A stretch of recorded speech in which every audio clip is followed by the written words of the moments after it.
Imagine settling into your favorite armchair, the weight of the day finally lifting.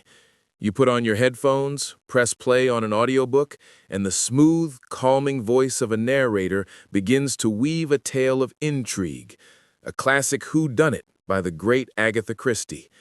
It's a perfect escape, but for one woman, this simple act of listening would become the prelude to her own nightmare, a real-life mystery where she was the central character and the killer was listening right along with her.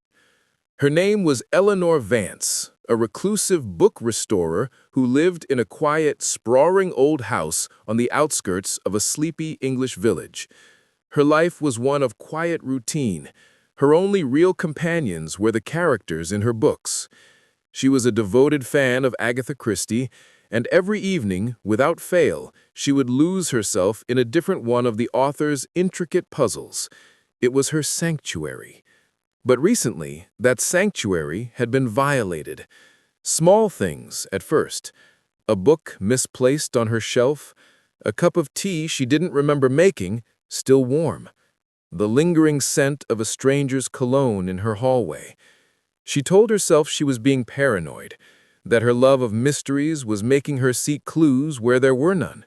Then the phone call started. Silent, breathing on the other end, always hanging up just as her fear began to peak. She went to the local police, but they were dismissive. An elderly woman living alone with an overactive imagination, they said. They suggested she take a break from her crime novels. So Eleanor did the only thing that made her feel safe. She retreated further into her routine. She double-locked the doors, drew the curtains, and let the familiar voice of her favorite audiobook narrator, a man named Alastair Finch, guide her into a world where justice was always served. On the night it happened, she was listening to the ABC murders. She was in her study, the room lit only by a single green glass lamp, surrounded by towers of first editions and the smell of old paper and leather. The story was reaching its climax, the tension in the narration was palpable. And then, something changed. The narration faltered.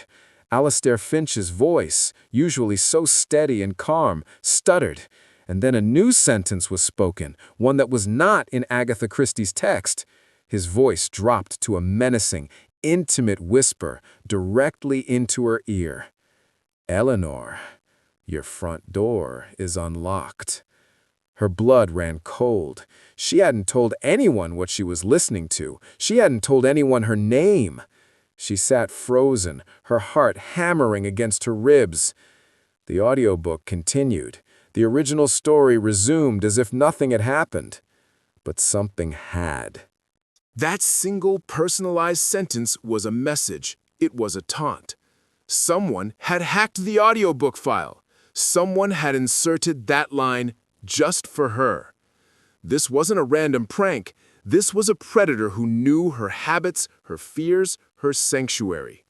He was using her greatest comfort as a weapon. In a blind panic, she called the police again.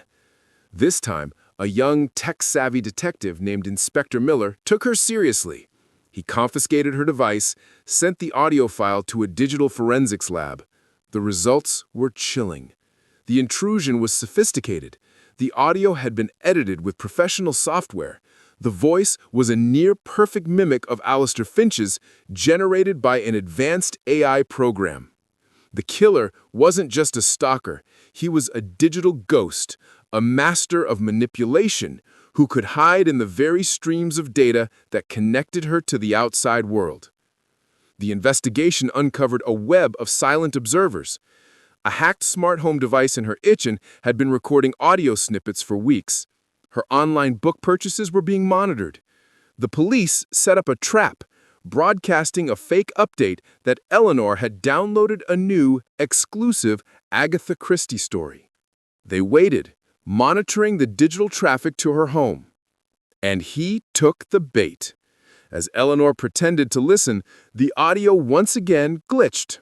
The narrator's voice returned, this time more confident, more cruel. "You look beautiful in the lamplight, Eleanor. But you should really close the curtains. You never know who's watching. That was all they needed. The signal was traced to a small, rented studio apartment just 3 streets away. Inside, they found a man named Leo Croft, a sound engineer and a failed actor who had auditioned to be an audiobook narrator years ago and was rejected. He had become obsessed with Eleanor, a woman he saw as the perfect captive audience for his twisted performance. He wasn't just stalking her. He was directing his own real-life Agatha Christie mystery, casting himself as the brilliant, unseen villain. He confessed that his ultimate goal was to build the suspense, to make her doubt her own sanity, before he entered the final act of his play. So I have to ask you, what would you have done if your own safe haven, the books you love, were turned against you? Do you think the police acted fast enough? Let me know your thoughts in the comments below. Leo Croft was charged with stalking, harassment, and illegal computer access. He is currently serving a 7-year prison sentence. Eleanor Vance, though safe, could never bring herself to listen to an audiobook again. The voice that had once been a comfort was now forever tainted, a reminder that in our modern world, the most dangerous monsters don't always need to break down your door. Sometimes they can slip through the speakers, hiding in the stories we trust. Tell me where you're watching from today. Drop your city in the comments.